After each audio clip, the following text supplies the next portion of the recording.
আসসালামু আলাইকুম। সমস্ত প্রশংসা আল্লাহ তাআলার জন্য। তো আমি আজকে দেখাবো সিরাজ টেকের যে ব্যাগগুলো রয়েছে ফেল ফেব্রিক দাগা, এই ব্যাগগুলো এবং বাইরে বাজারে যে জিও টেক্সটাইল শীট দ্বারা নরম শ্রেণীর ব্যাগগুলো পাওয়া যাচ্ছে, এটার মধ্যে পার্থক্য কী? দেখবেন সিরাজ টেকের ব্যাগগুলো অনেক এটা উঁচু রয়েছে, তারপরও মাটি দেওয়ার পরে একদম স্টেট দাঁড়ায় রয়েছে ডামের মতো, অনেকটা গেল ডামের মতো, অনেক শক্ত, যার কারণে আপনি যেইভাবে পানি দেন না মাটি দেন না কেন আপনার এটা দাঁড়ায় থাকবে। আর জিও টেক্সটাইল শীট এটা দেখবেন এটা এলোমেলো হয়ে গেছে, একটু দেখবেন এটাও একটু সোজা হালকা হয় যদি আপনি মাটি দেওয়ার সময় হাত দিয়ে অনেক বাড়ি দিয়ে বা কোনো কিছু বাড়ি দিয়ে দিয়ে আস্তে আস্তে আস্তে আস্তে মাটি দিতে হয়, সেটা আপনার হচ্ছে অনেক সময় সাপেক্ষ, আর তার মধ্যে আবার মাটি যখন শক্ত হয়ে যায় এলোমেলো অবস্থা হয়ে যায়। এরপরে যদি দেখায় অনেকে ছিদ্রর কথা বলে, আমাদের ব্যাগে কোনো ছিদ্র নাই, আমি দেখাচ্ছি এখানে আমাদের ব্যাগের কোনো ছিদ্র নাই, ছিদ্র করার প্রয়োজন নেই। তো বাজারে যেগুলো ছিদ্র করা এই দেখবেন এটার 3টা ছিদ্র করে দিয়েছে, দেখবেন এই ব্যাগগুলো এমনিতেও দাঁড়ায় থাকে না, এত নরম ব্যাগ।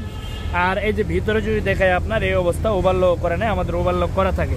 তো দেখবেন এই ছিদ্রগুলোর ক্ষতি কী হবে আপনার, এই ছিদ্রগুলো এই যে স্টিলটা রয়েছে এটা কিন্তু কিছুদিন পরে জং ধরে যাবে, যাই এই জায়গাগুলো নরম হয়ে আপনার যখন ব্যাগটাকে উঠাবেন অটোমেটিক ছিঁড়ে যাবে, এটা ব্যাগকে দুর্বল করে দিবে কিছুদিন পরে। আর এটা যেটা করছে ওনারা বলে, অনেকে বলে ওয়াটারপ্রুফ। ওয়াটারপ্রুফ কি? এটা তো নিচ দিয়ে পানি বাড়াচ্ছেই, এটারও যেমন বাড়ায় এটারও তেমন বাড়াচ্ছে, তাহলে এখানে ছাদকে অনেকে বলে ড্যামেজ হয়ে যাবে, ছাদ এটারও ড্যামেজ হবে এটারও ড্যামেজ হবে যদি হয়ে থাকে।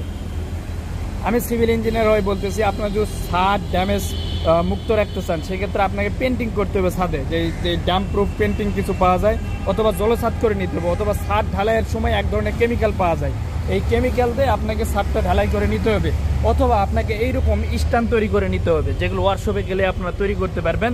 এরকম 6 ইঞ্চি হাইটে স্ট্যান্ডগুলো তৈরি করে এর উপরে আপনারা ব্যাগ রাখেন, তাহলে কি হবে আপনার নিচেও পরিষ্কার করতে পারবেন, ছাদটা অনেক ভালো থাকবে।